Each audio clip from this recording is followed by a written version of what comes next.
살펴보겠습니다. 구약 성경 창세기 37장 1절에서 11절입니다. 한 절씩 교독하겠습니다. 야곱이 가나안 땅 곧 그 아비의 우거하던 땅에 거하였으니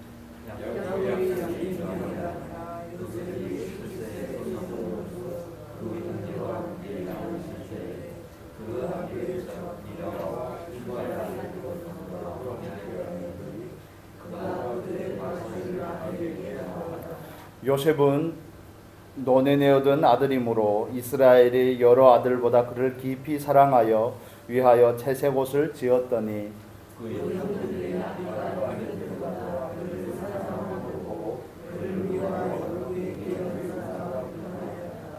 요셉이 꿈을 꾸고 자기 형들에게 고하매 그들이 그를 더욱 미워하였더라.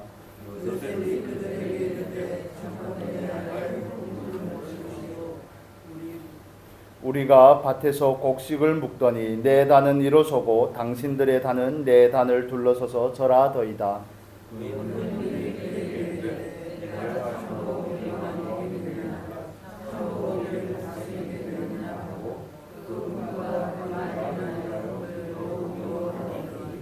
요셉이 다시 꿈을 꾸고 그 형들에게 고하여 가로되 내가 또 꿈을 꾼즉 해와 달과 11별이 내게 절하더이다 하니라.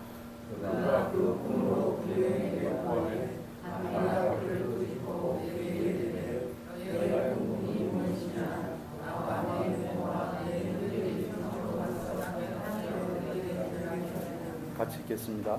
그 형들은 시기하되 그 아비는 그 말을 마음에 두었더라. 아멘.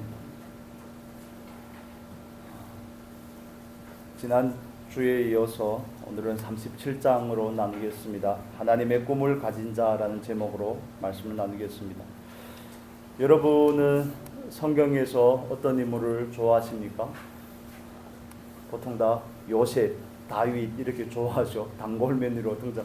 어떤 분은 또 욥을 좋아한다고. 그래서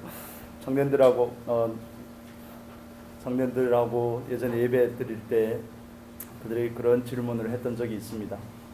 어떤 인물을 좋아하냐? 그러니까 뭐 요셉을 좋아한다 그러고 또 다윗을 좋아한다고 그러더라고요. 그래서 요셉을 좋아하니까 그러면 요셉을 왜 좋아하냐? 그러니까 그냥 웃고 대답을 안 하는 거예요.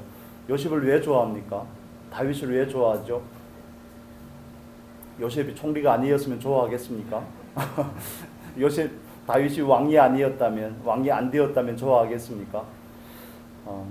우리가 흔히 요셉을 좋아하고 다윗을 좋아하는 이유는 그 결말을 알기 때문이기도 하지만 그가 총리가 되었다는 것 때문에 또 다윗이 왕이 되었다는 것 때문에 고생한 보람이 있다 뭐 이런 느낌이 아니겠습니까? 그래서 그 결과는 이미 아는 거니까 그 다음에 그런 얘기를 했던 적이 있습니다.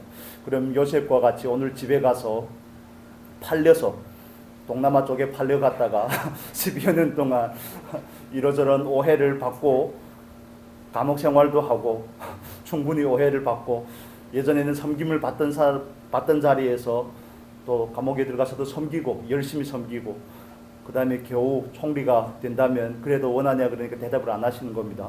다윗과 같이 장인이 맨날 죽이려고 그러고 창을 막 집어던지고 맨날 쫓아다니고 그래도 다윗이 부럽냐 하니까 대답을 안 하시는 겁니다. 오늘은 그 유명한 요셉에 대한 이야기를 나누겠습니다. 제가 제목을 일부러 하나님의 꿈을 가진 자 이렇게 표현을 한 것은 하나님께서 요셉에게 꿈을 줬기 때문에 그렇습니다. 요셉이 꿈을 꾼 게 아닙니다. 여러분 이해가 되십니까? 이걸 먼저 정리하고 가면 좋겠습니다. 예전에 꿈꾸는 자가 오는도다 하는 그 제목의 책이 있었습니다. 강주미 목사님 쓰신 책인데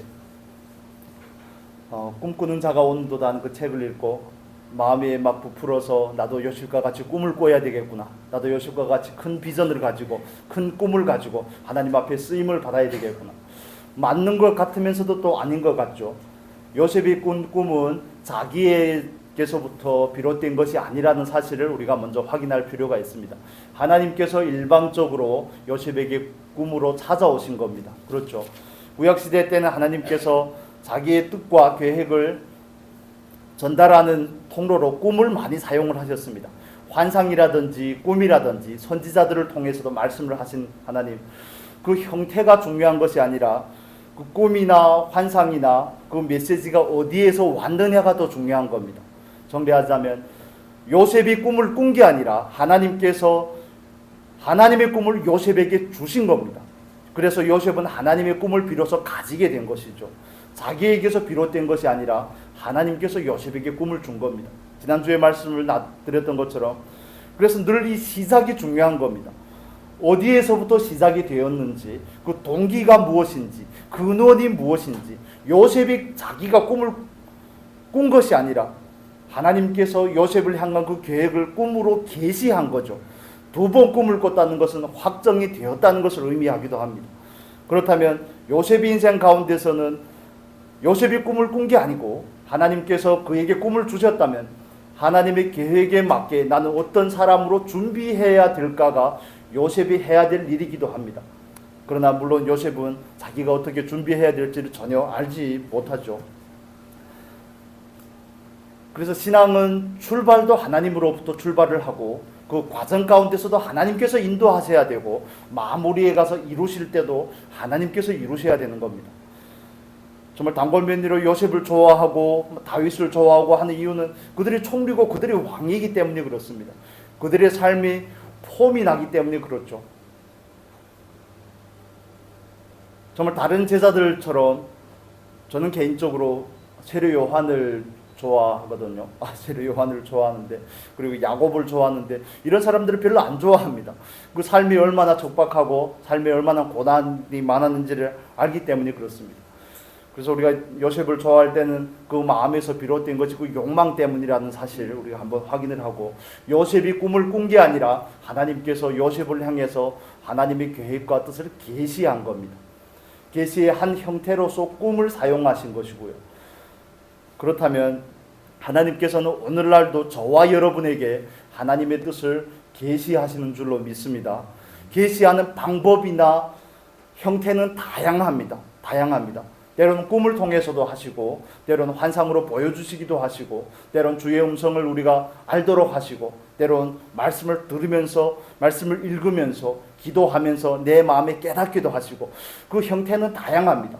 그러나 중요한 것은 하나님께서 저와 여러분을 향해서 목적과 뜻을 가지고 계시다는 것이 중요한 겁니다.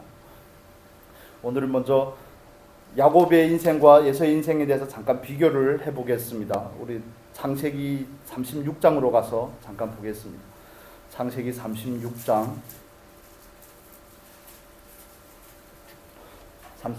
8절 보겠습니다. 8절입니다.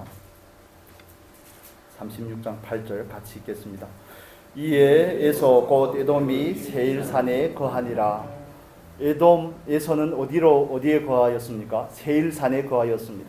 그는 세일로 가서 거기에 있는 호리 족속들과 한 통속이 되어서 점점 하나님의 약속에서 멀어져 가고, 지난주에 말씀을 드렸던 것처럼 그 후손으로 아말렉이 있고, 그 후손으로 하만이 있고, 그 후손으로 헤롯이 있습니다. 그런 완전히 하나님의 나라를 대적하는 존재로 남아 있은 겁니다. 중요한 것은 그들이 어디에 거한 겁니까? 세일에 거하니라. 하나님의 약속의 땅에서 멀어져 간 겁니다. 37장에 와서 1절을 보겠습니다. 37장 1절에 보면 1절 같이 읽겠습니다. 야곱이 가나안 땅 곧 그 아비의 우거하던 땅에 거하였으니, 에돔에서는 세일 땅에 거하고 야곱은 어디에 거합니까? 가나안 땅에 거하더니, 야곱이 가나안 땅에 거하는 이유가 무엇이라고 말씀을 드렸죠. 거기에는 하나님의 약속이 있기 때문에 그렇습니다. 에서는 자기가 원하는 그 원함을 따라서 자기 재산과 자기 자녀들과 자기의 모든 가축대를 가지고 어떻게 자기가 가진 것을 더 불릴지, 어떻게 하면 보존하고 지킬지에 관심이 있었다면, 이 세상 삶에만 관심이 있었다면 야곱은 하나님의 약속에 관심이 있는 겁니다. 그래서 조상 대대로 내려오던 그 아비의 우거하던 땅에 거하였으니, 이삭이 거하던 그 땅에 야곱은 머무르게 됩니다. 그래서 에서의 족보와 야곱의 족보는 거기서부터 확연하게 갈려집니다. 에서와 야곱을 비교해서 말씀을 드리는 이유는, 에서는 땅에 속한 사람이고 야곱은 하늘에 속한 사람이기 때문에 그렇습니다. 에서는 이 세상을 향한 시선을 가진 사람이고, 야곱은 하늘을 향한 시선을 가진 사람입니다.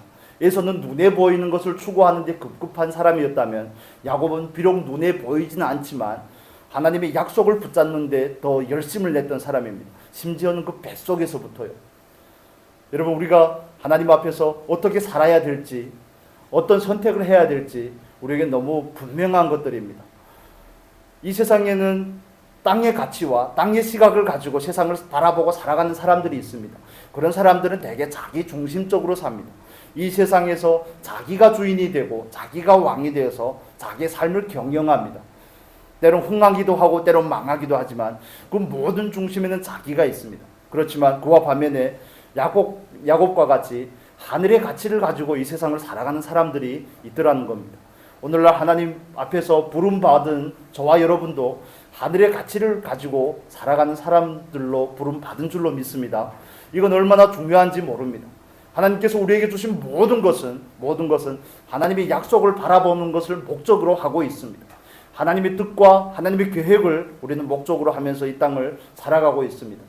이 땅에서 흥하고 많은 것을 누리고 이 땅에서 많은 것을 얻고 모으고 축적하고 이런 데 관심이 있는 것이 아니라 어떻게 하나님의 약속을 가지고 하나님께서 나를 향한 계획과 목적을 이 땅에서 구현해내야 될지 실현을 해내야 될지가 저와 여러분을 향한 하나님의 목적이고 또 우리들의 목적이 될 수 있기를 바랍니다.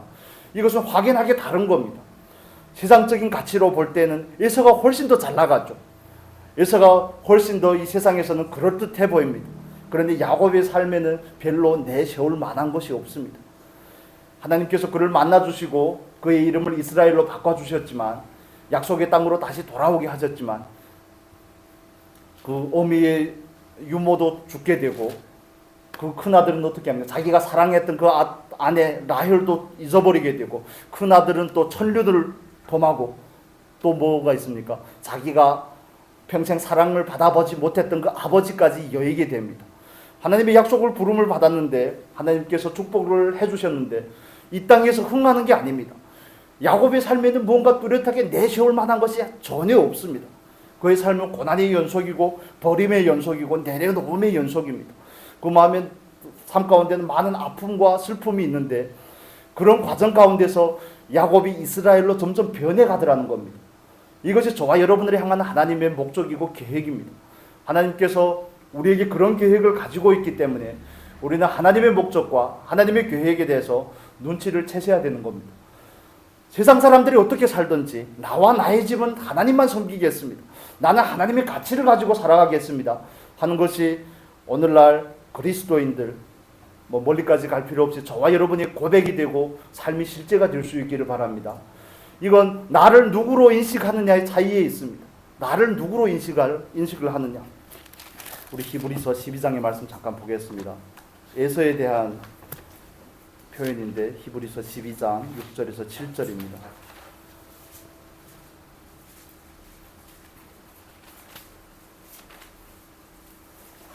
16절입니다. 16절, 6절이 아니고 16절, 17절. 신약 성경 히브리서 12장 16절에서 17절 같이 읽겠습니다. 음행하는 자와 혹 한 그릇 식물을 위하여 장자의 명분을 판 에서와 같이 망령된 자가 있을까 두려워하라. 너희의 아는 바와 같이 저가 그 후에 축복을 기업으로 받으려고 눈물을 흘리며 구하되 버림바가 되어 회개할 기회를 얻지 못하였느니라. 여기서 에서를 향해서 뭐라고 표현을 합니까? 수식어가 있죠. 망령된 자라고 표현을 합니다. 망령되었다는 것은 하나님을 향해서 불경하다는 겁니다. 하나님을 경외함이 없다는 겁니다. 하나님을 인정하지 않는다는 겁니다. 다른 의미로는 현세적이라는 겁니다. 이 세상에만 모든 가치를 요즘 애들의 말로 몰빵하고 산다는 겁니다. 이 세상이 전부라는 것입니다. 그에게는. 그러나 그와 반대로 야곱은 그렇지 않습니다.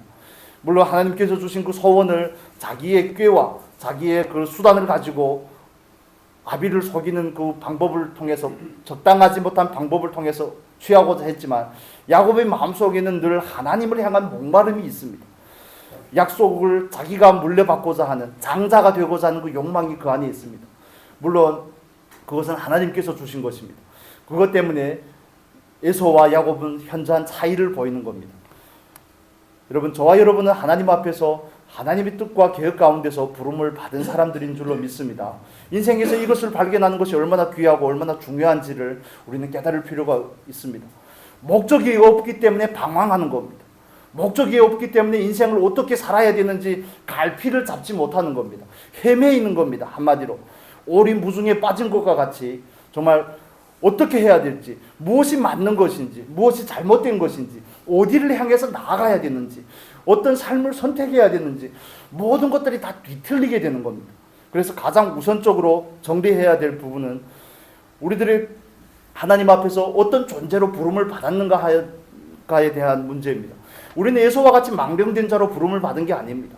우리는 하나님의 소원, 하나님의 뜻 가운데서 영원한 나라를 사모하기 위해서 부름받은 사람들인 줄로 믿습니다. 여러분 믿으십니까? 사도 바울이 고백하는 것처럼 나의 시민권은 어디에 있다고요? 나의 시민권은 하늘에 있다고요. 이 몸은 잠시 잠깐입니다. 잠시 잠깐입니다. 여러분 저보다 더 피부로 느끼시겠지만 이 세상에서 주어진 시간은 정말 짧습니다. 그렇지만 그 짧은 시간을 가지고 하나님께서 우리를 향한 목적과 계획을 얼마나 이 땅에서 구현해내는가에 따라서 저와 여러분이 하나님 앞에 갔을 때 그 자리가 달라지는 겁니다. 그래서 계시록에서 하나님께서 사도 요한을 통해서 7교회를 향한 메시지 가운데서 빠지지 않는 그 한 멘트가 있죠. 이기는 자에게는 아무나 하나님 앞에 서서 아무나 그 하나님의 그 영광을 누릴 수 있는 게 아니라는 사실, 우리는 다시 한번 확인할 필요가 있습니다. 그리스도인이라는 이름만 가지고 현세적으로 망령된 자와 같이 눈에 보이는 가치만 쫓아서 추구하며 살면 에서와 같이 망하게 되더라는 것이 성경이 우리에게 주는 교훈입니다.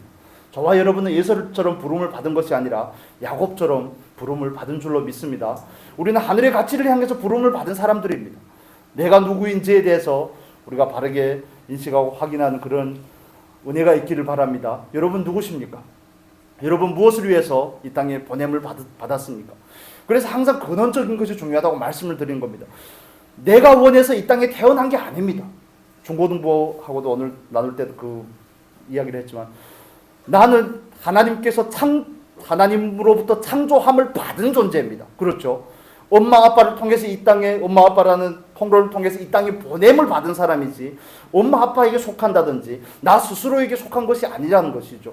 하나님으로부터 보내심을 받았다면, 하나님의 창조하심에는, 하나님의 만드심에는 분명하신 계획이 있는데 여러분은 그 계획에 대해서 얼마나 알고 계십니까? 하나님께서 보내셨다는 것, 하나님으로부터 비롯되었다는 것, 그렇다면 하나님의 의도와 하나님의 목적이 있다는 것에 대해서 우리는 얼마나 자각하면서 살아가느냐 하는 그 질문을 드리는 겁니다. 여러분, 하나님께서 우리를 이 땅에 보냈다는 사실에 대해서 얼마나 인정을 하십니까? 물론 인정을 하지만 그 퍼센트지가 다 다릅니다. 믿음의 분량을 따라서 퍼센트지가 다 다릅니다. 그래도 어느 한 부분은 내가 내 마음대로 경영하고 싶은 것이 사람이 가지고 있는 근원적인 욕망입니다. 하나님, 그래요, 이만큼은 제가 좀 내어드리겠지만 이 부분에 대해서는 절대 건드리지 마십시오. 우리가 알게 모르게 방어를 하는 게 있습니다. 하나님, 제가 한국에서는 어떻게 나가다니면서 전도를 해보겠지만 북한에는 절대 안 됩니다. 아무나 북한에 보내는 게 아닙니다, 여러분. 그런 우리 마음에는 이미 하나님 앞에 모든 것을 다 이렇게 세팅을 해놓고 방어할 준비를 하고 있습니다. 그러실 필요 없습니다. 하나님이 우리를 너무 잘 아시기 때문에. 그래서 항상 근원적인 문제가 중요한 겁니다. 인생을 이해함에 있어서 에서와 같이 현세적으로 하나님이 없는 상태에서 인생을 바라보면 에서와 같은 선택을 하는 것은 너무 당연한 결과입니다. 그렇지만 우리가 야곱처럼, 오늘 본문에 등장하는 요셉처럼 하나님으로부터 계시를 받고 하나님으로부터 보내심을 받았다는 것을 깨닫게 되면, 그렇다면 나는 하나님을 위해서 어떻게 살아갈지에 대한 그 질문이 자연스럽게 생길 수밖에 없는 겁니다. 디모데후서에서 표현하는 것처럼 군사로 부름받은 자는 자기를 위해 부름받은 게 아니거든요. 하나님으로부터 보내졌다는 것은, 하나님께서 우리를 이 땅에 보냈다는 것은 나를 위해서 사는 삶이 아니라 하나님을 위한 삶으로 살기 위해서 우리를 여기에 보내신 겁니다. 처음부터 너무 열을 내고 있죠. 그렇습니다. 이것은 시선의 문제입니다. 가치의 문제입니다. 세상을 바라보는 것인지, 내가 중심이 된 삶인지, 아니면 하나님의 중심으로 내 상황과 내 모든 그 역경을 바라보는지, 거기에 따라서 전혀 달라지는 것입니다. 똑같은 고난이지만, 예를 들어 똑같은 고난이지만 세상을 가치로 하는 사람에게 있어서 고난은 피해야 될, 해결해야 될 문제가 되는 겁니다. 그렇지만 그리스도인으로서 부름을 받은, 하늘의 가치로 부름을 받은 저와 여러분에게 있어서 고난은 나를 성숙시킬 수 있는 기회가 되는 겁니다. 전혀 다른 시각이죠. 전혀 다른 시각. 정말 진심으로 소원하기는 저와 여러분이 하늘의 시각을 가질 수 있기를 바랍니다. 현세적이고 이 땅에만 머물러 있는, 하나님이 없는 눈에 보이는 가치가 아니라 하나님의 시선을 가지시기를 바랍니다. 하나님의 시선으로 저와 여러분을 바라보셔야 됩니다. 하나님은 나를 왜 여기에 보내셨을까? 하나님은 많고 많은 교회 가운데 왜 나를 이 교회로 보냈을까? 저도 그 고민을 하지 않겠습니까? 한국에는 5만 교회가 있습니다. 목회자들이 얼마나 많은지요. 그런데 하필이면 전 국적이 한국이 아니지 않습니까? 뭐 그걸 따지려고 그러는 건 아니지만, 예를 들어서 왜 하필이면, 제가 하나님한테 드렸던 질문이 그거거든요. 제가 통합측에 예전에 속해 있었으니까 통합측 교단만 해도 1년에 목사 안수를 받는 사람이 2,000명씩, 신학교 졸업한 사람이 2,000명씩 나옵니다. 왜 하필이면 제가 뭔 자격이 있다고, 제가 뭘 할 줄 안다고, 이런 질문들이 자연히 들 수밖에 없는 겁니다. 그래서 하나님에게 초점을 맞췄을 때 그런 질문이 나오는 겁니다. 여러분, 우리는 이 부분에 대해서 확실하게 정리를 하고 갔으면 좋겠습니다. 아는 듯한데 잘 알지 못하는 것입니다. 하나님으로부터 부름을 받았다면 나를 위해 살면 안 되는 겁니다. 내 마음대로 할 수 없는 거죠.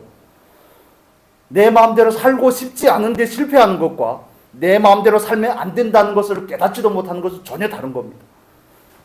여러분은 하나님께서 여러분을 보내셨고 여러분은 하나님을 위해서 살고자 하는 그 마음의 소원이 있으십니까? 하나님은 그 소원을 여러분에게, 저에게도 끊임없이 주십니다. 끊임없이 주십니다. 그런데 많은 경우에 우리가 그걸 가볍게 여긴다든지 아니면 그 안에 주셨던 하나님의 계시와 그 감동이 사그러집니다. 사그러져 갑니다. 소멸이 된다고 그렇게 표현을 하죠. 그러나 이 시간 우리가 먼저 확실하게 확인을 할 것은, 우리는 예수와 같은 존재가 아니라, 망령된 존재가 아니라 야곱과 같이 약속의 땅에 거하기 위해서 하나님의 부름을 받은 사람이라는 그 사실을 다시 한번 확인하시기를 바랍니다. 여러분, 그래서 여러분의 시선으로, 스스로의 시선으로 스스로를 평가하면 안 됩니다. 나는 뭐 학력도 외모도 가진 것도 이런 걸로 우리를 평가하는 게 아닙니다.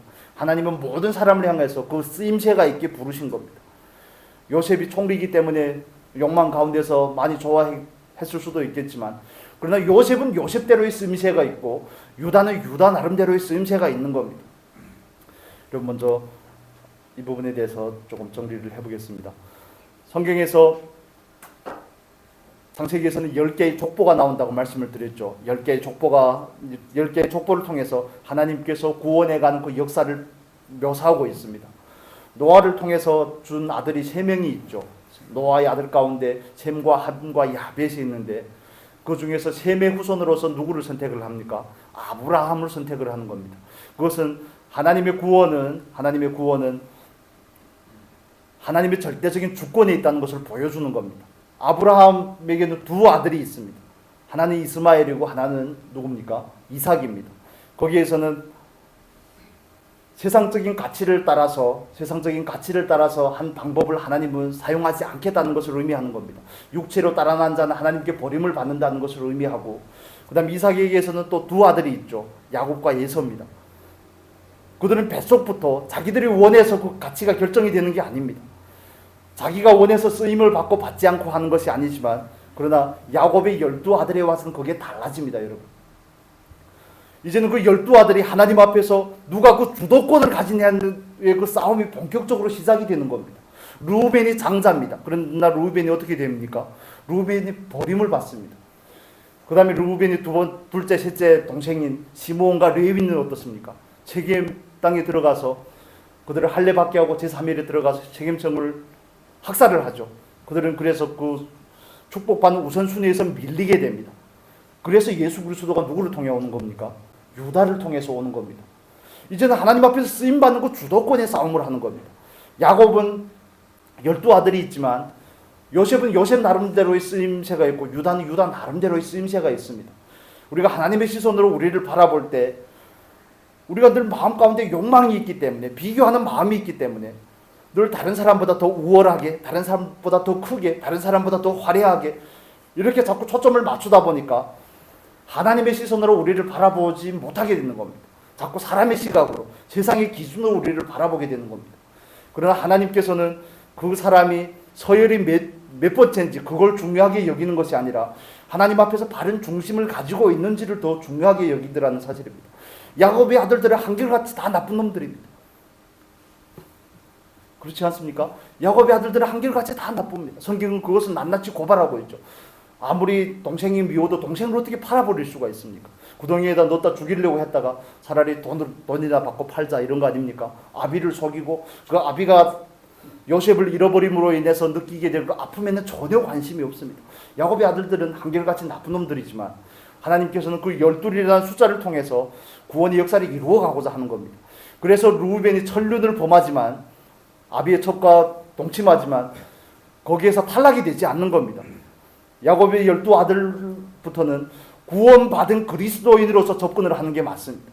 그래서 구원이 취소가 되지 않습니다. 그러나 그 쓰임새는 다르다는 사실입니다. 헌신하고자 하는 사람은 하나님 앞에 바르게 쓰임을 받지만 그렇지 않은 사람은 그 경쟁에서 서열에서 밀리게 됩니다. 여러분, 하나님의 나라는 누구의 것입니까? 하나님 나라는 침노하는 사람의 것입니다.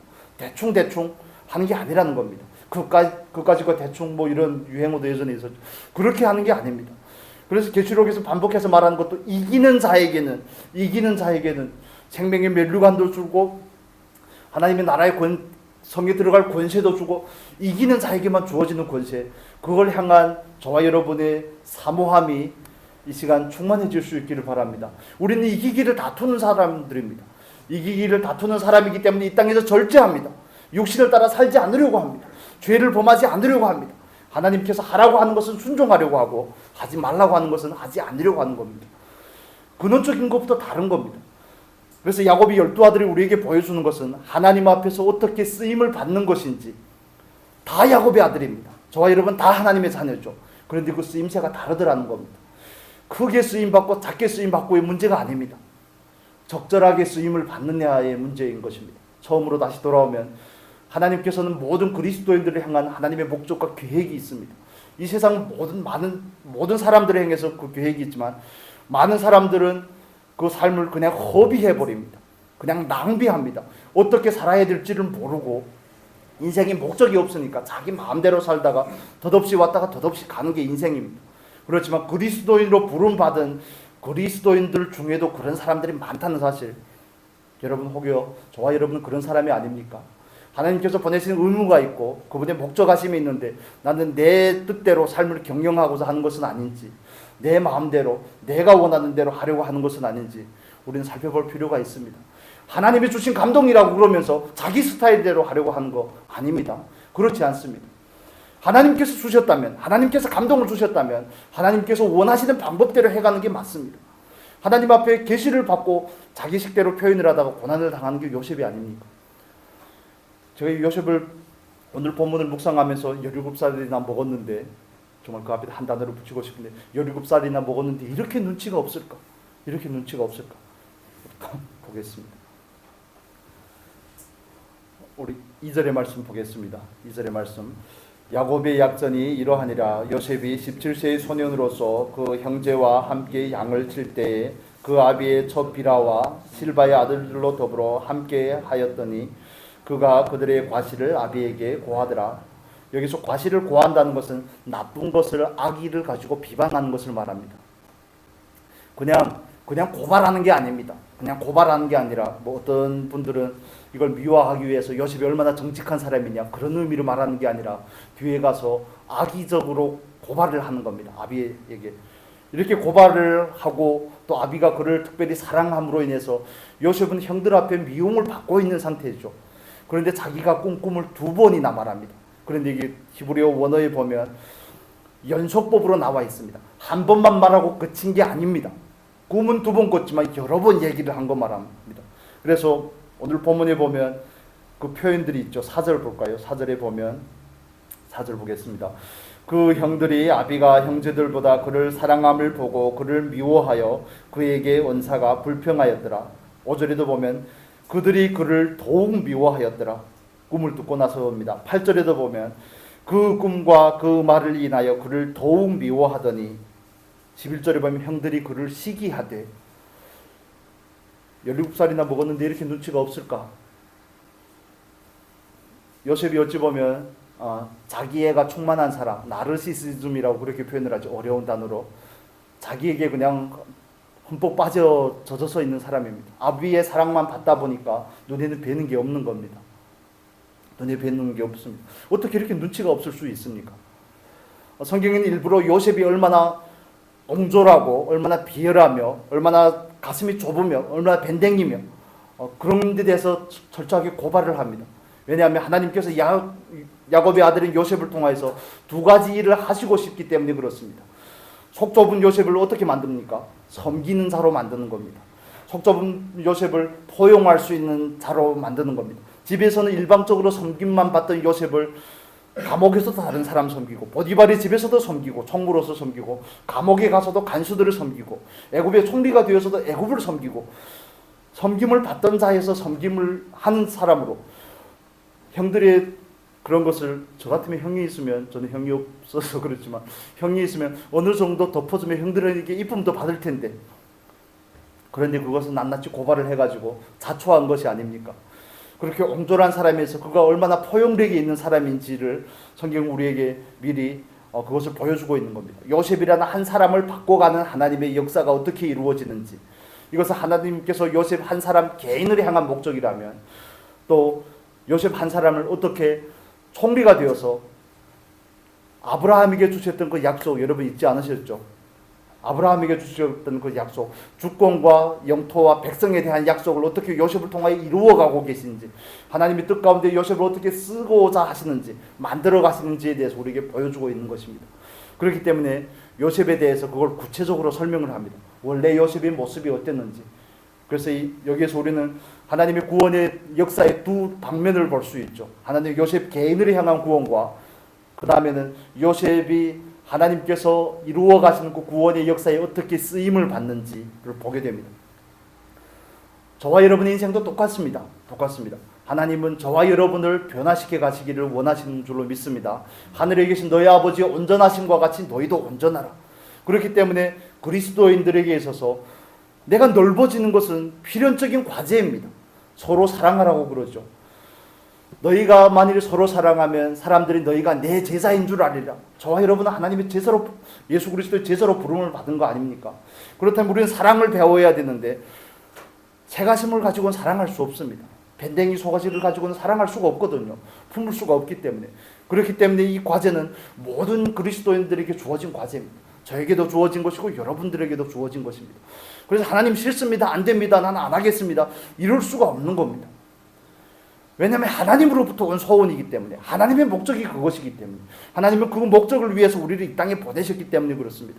예수 그리스도의 장성한 분량에 이르게끔 우리를 변화시켜 가고자, 베드로식의 표현을 하면 신의 성품에 참여하는 사람으로 우리를 만들고자, 예수 그리스도의 형상이 내 안에 온전히 이루어지게 하고자 그걸 목적하고 계시기 때문에 저와 여러분을 끊임없이 넓혀갑니다. 그래서 여러분 주변에 내 스타일에 원하지 않는 사람이 있는 것을 감사하셔야 됩니다. 저는 예전에는 잘 몰랐습니다. 왜 나는 어디에 가든지 내 마음에 들지 않는 사람들이 이렇게 많은가? 그렇게만 생각을 했었는데 하나님 저분들 좀 치워주시지. 그런데 그게 아니라 이 정도의 폭을 가지고는 어디 가나 문제가 생길 수밖에 없습니다. 전혀 품을 수가 없거든요. 그것은 자기만 사랑하는 요셉의 모습이 우리에게 보여주는 것입니다. 일방적으로 섬김만 받아오고 아버지의 사랑을 독차지했던 이기적인 그 요셉이 우리에게 보여주는 겁니다. 사람의 본성이 이기적이고 자기만 사랑하지 않습니까? 그런 그 하나님께서는 그런 사람, 그런 요셉을 정말 형들을 포용할 수 있고 다른 사람을 오히려 섬길 수 있는 요셉으로, 사랑할 수 있는 요셉으로 바꿔가는 것처럼 우리에게도 그 일을 오늘도 지금도 하고 계시다는 사실 여러분 믿으십니까? 그렇다면 우리는 어떻게 반응을 해야 될까요? 하나님 하십시오 하고 동의를 해야 되지 않겠습니까? 하나님 하십시오. 내가 원하지 않는다고 하나님은 안 하실 것도 아니지 않습니까? 하나님 하십시오. 여러분 정말 적극적으로 협조해 드릴 수 있기를 바랍니다. 적극적으로 동의를 해 드리셔야 됩니다. 하나님께서 그 일을 하시겠다고 그러는데 우리가 어떻게 그걸 거절할 수가 있습니까? 물론 거절할 수 있습니다. 거절할 수 있지만 그러면 그 삶이 들들 벗겨서 편하지가 않습니다. 오늘 고사님의 표현처럼 눕혀버린다고 그러잖아요. 하나님께서 계속 순종하라고 그러는데 깨닫고 알면서도 순종을 하지 않으니까 하나님께서 눕혀버리셨다고. 미워서 눕혀버린 게 아니죠. 하나님의 목적을 이루시기 위해서 그러시는 겁니다. 여러분 또 뭐 하나님은 무서운 하나님, 뭐 심술궂은 그렇게 영감님처럼 보면 안 됩니다. 하나님께서 사랑하시기 때문에 우리를 다루어 가실 수밖에 없는 부분, 우리가 원하는 것을 다 하나님께서 들어주신다면 아마 여기에 다 안 계실 겁니다. 저부터 시작해서 여기에 아마 다 있지 않겠죠. 그렇습니다. 하나님은 우리를 요셉을 넓혀가듯이 우리를 넓혀갑니다. 모든 그리스도인들에게 주어진 필연적인 공과입니다. 이스라엘의 자손으로 부르심을 받은, 하나님의 자녀로 부름을 받은 모든 그리스도인들이 이 공과를 거칠 수밖에 없습니다. 내가 원하든 원하지 않든 하나님께서 정하신 일입니다. 그래서 가장 현명한 방법은 하나님 하십시오. 나에게 이런 자녀를 주셔서 하나님 나를 만드시려고 그러네요. 내가 좋아하는 손주만 좋아하고 내가 싫어하는 손주는 외면하고 내가 좋아하는 딸만 좋아하고 내 마음에 맞는 사람이 있잖아요. 내 마음에 맞는 사람. 자기 스타일이 있지 않습니까? 제가 외가편에 가면 저희 어머니가 첫째다 보니까 제가 제일 크거든요. 제가 외가편에 가면 손주들 중에 제가 제일 크고 몽땅 동생들입니다. 여동생 2명, 사촌 여동생 2명, 몽땅 남동생들인데 그 중에서도 마음에 맞는 사람이 있습니다. 좋아하는 사람이 있죠. 사람은 그렇게 다 생겨먹었기 때문에 그렇습니다. 그러나 하나님은 내가 가지고 있는 그 스타일을, 내가 가지고 있는 그 폭을 넓히라는 겁니다. 품을 수 있는 사람이 되라는 거죠. 예수 그리스도의 장성한 분량에 이른다는 게 뭔 말입니까? 예수 그리스도의 마음을 가지는 거죠. 예수님 왔을 때 그 제자들이 다 마음에 들었겠습니까? 이런 배은망덕한 놈들이 있습니까? 3년이라 데리고 다니며 먹여주고 재워주고 가르쳐줬더니 십자가에 못 박힌데 다 도망갔잖아요. 여러분 그러면 어떠시겠습니까? 갈릴리 호수가에 또 다시 찾아가시겠습니까? 베드로야 네가 나를 사랑하느냐? 이렇게 물어보겠습니까? 저 같으면 안 그럴 것 같은데. 말하기 전에 먼저 기사대게 하나 올리는 게 그게 정상적인 사람의 사고가 아닙니까? 이런 배은망덕한 녀석들이 있냐고. 그게 사람의 마음이지만 그런데 예수님께서는 우리에게 전혀 다른 모습을 보여주고 계시는 겁니다. 여러분 예수님도 저와 여러분과 같이 똑같이 육성을 가지신 분입니다. 그렇지 않습니까? 그래서 하나님은 모든 그리스도인들에게 이 일을 하고 계시는 겁니다. 우리를 넓히시는 겁니다. 그래서 하나님 저는 넓혀지기 싫은데요. 이렇게 하면 안 된다니까요. 가치관도 넓어지셔야 되고요. 마음도 넓어지셔야 됩니다. 포용할 수 있어야 됩니다. 내가 가진 것을 버려야 되는 겁니다. 다른 표현대로 하면.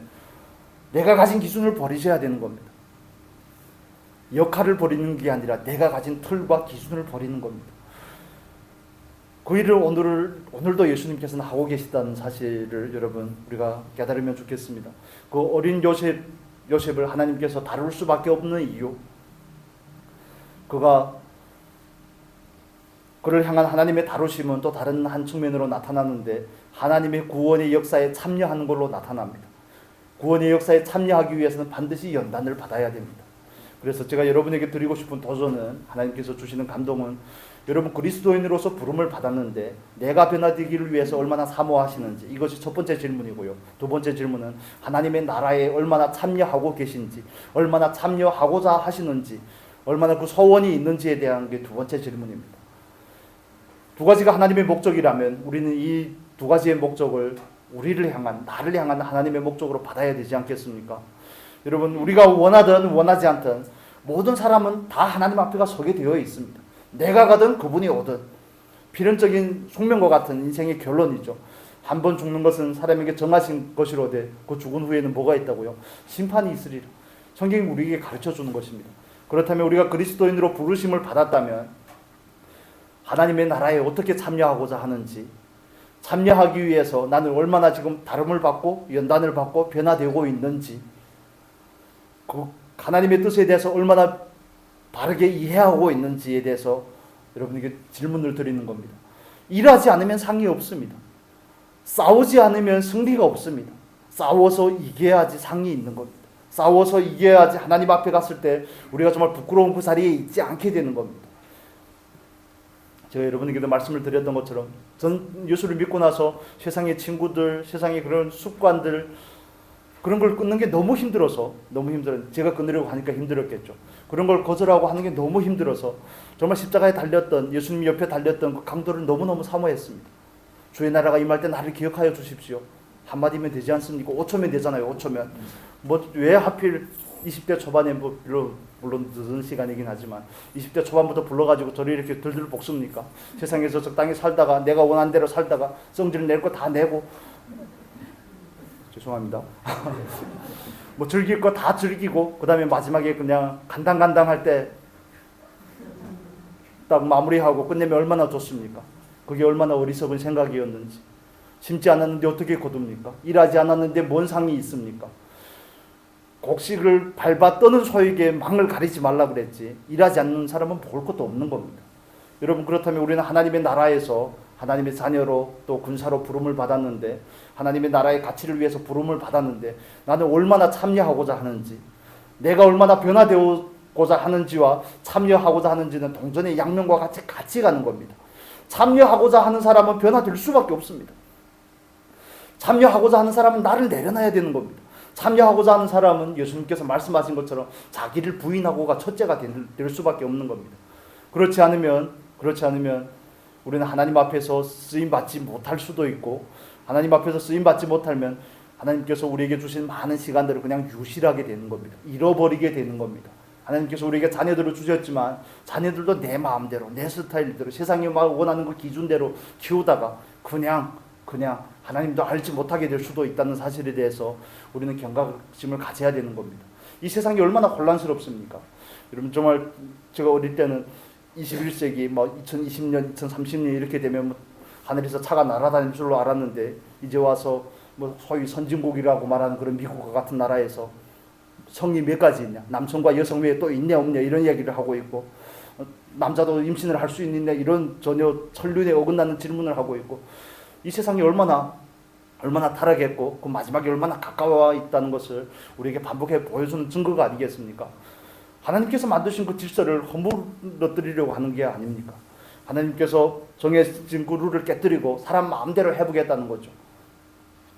그러면서도 전혀 부끄러움을 느끼지 못하는 이 세대를 향하여서, 여러분 뉴스를 통해서 다 보셨겠지만 한국도 이제는 마약 청정국이 아닙니다. 알 수 없는 그 마약들이 얼마나 많이 들어온지 모릅니다. 그렇다면 이런 상황 가운데서 여러분 자녀들을 어떻게 키우시겠습니까? 자녀들이 하나님의 말씀이라는 이 가치를 버리고 살아갈 수 있을 것이라고 생각을 하십니까? 그렇지 않거든요. 곳곳에 함정이 있습니다. 그렇다면 우리가 하나님 앞에서, 하나님께서 나에게 자녀를 맡겼을 때는 자녀를 향한 하나님의 계획이 나를 통하여 이루어지기를 원하는 것 아니겠습니까?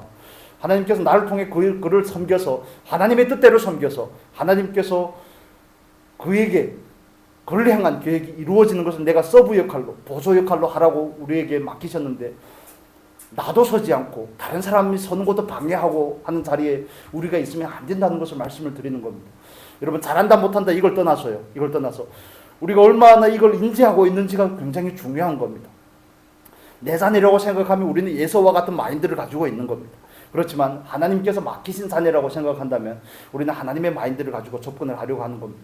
능력이 부족한 거 괜찮습니다. 지혜가 부족한 거 괜찮지만 하나님의 뜻대로 키우고자 하는 그런 일념이 있으면 된다는 사실. 없으면 구할 수 있습니다. 하나님이 넉넉히 주실 수 있는 분입니다. 돈이 없어 잘못 키우는 게 아닙니다. 말씀이 없어 잘못 키우는 겁니다. 말씀이 없어서 그 가치가 두려워지게 되면, 돈이 많으면 뭐 하겠습니까? 그 돈을 어디에다, 누구를 위해 쓰겠습니까? 에서가 돈이 많으니까 동생을 도와줍니까? 하나님 나라를 세우는데, 약속의 땅을 지키는 데 씁니까? 자기를 위해 쓰거든요. 자기를 위해서. 그렇기 때문에 그 근원적인 가치가 더 중요한 겁니다. 자녀의 예를 일방적으로 예를 들었지만 그렇습니다. 하나님께서는 저와 여러분을 예수 그리스도의 장사한 분량에 이르기를 원하신다는 사실, 우리는 아는 것 같으면서도 삶에만 들어가서 적용을 할 때는 잘 되지 않습니다. 왜냐하면 늘 내가 주체가 되어서 삶을 경영하려고 하기 때문에 그렇습니다. 정말 나는 원하는지. 그렇다면 삶의 모든 환경과 모든 인간관계와 모든 문제를 내가 성숙하는 그 문제에다 초점을 맞춰야죠. 이 문제를 통하여 내가 어떻게 성숙해질 것인가, 이 문제를 통해 내가 얼마나 성장할 것인가, 이 문제를 통해 나는 나를 얼마나 어떻게 버릴 것인지에 초점을 맞춰야 되지 않겠습니까? 조금 더 나간다면 이 문제를 통한 하나님의 뜻은 무엇이며, 이 문제를 통해서 나는 하나님의 뜻에, 하나님의 계획에 어떻게 참여할 것인가, 그 다음에 질문으로 이어져야 되는 겁니다. 요셉 한 사람의 인생이 우리에게 보여주는 거, 우리가 이미 결과를 알고 있기 때문에 요셉을 바라보면서도 뒷심이 든든하지 않습니까? 경기를 하는데 한국과 어느 나라가 축구 경기를 해서 몇 대 0으로 이긴 것을 알고 다시 재방송을 보는 것과 생방송을 보는 건 전혀 다른 느낌이죠. 우리는 요셉의 삶에 대해서 너무 잘 알고 있습니다. 요셉이 그냥 총리가 되는 건 너무 잘 알고 있기 때문에. 그렇지만 그래서 저와 여러분은 결과를 알 수 없는 이 싸움을 하고 있습니다. 그렇기 때문에 하나님 앞에서 근신하게 깨어서 이 문제들에 대해서 진지하게 반응을 하셔야 되는 겁니다. 그렇지 않으면 그냥 세월만 갑니다. 세월만 가고 하나님 앞에서 해놓은 건 아무것도 없게 되고 하나님 앞에 나라에 참여된 것도 없고 쓰임받은 것도 없고 그러면 아버지 앞에 가면 어떤 처지가 될지 우리가 그 부분에 대해서 좀 안타깝게 여기시면 좋겠습니다. 우리는 하나님의 나라를 침노해야 되는 사람인 줄로 믿습니다.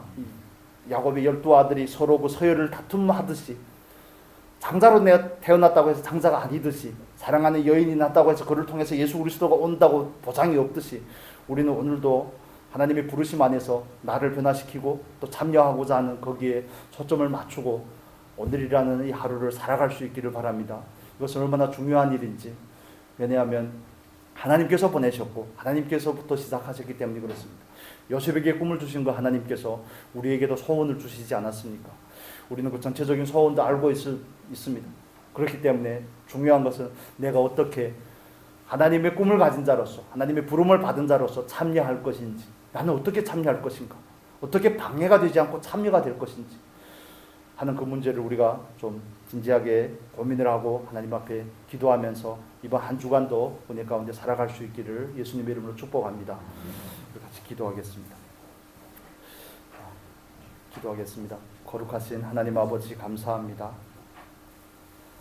아버지, 요셉의 인생을 통하여서 하나님께서 어린 요셉을 어떻게 다루어가고 어떻게 그 한 사람을 변화시켜가며 또 어떻게 그를 하나님의 구원의 역사 가운데 사용하고 계신지를 우리가 봅니다. 아버지, 하나님께서 우리 모두를 향한, 모든 하나님의 자녀들을 향한 계획은 우리가 변화되는 것뿐만 아니라 하나님 나라에서 쓰임을 받는 겁니다. 아버지, 우리가 정말 하나님 앞에서 이 길을 다투는 사람들이 될 수 있게 하여 주옵소서.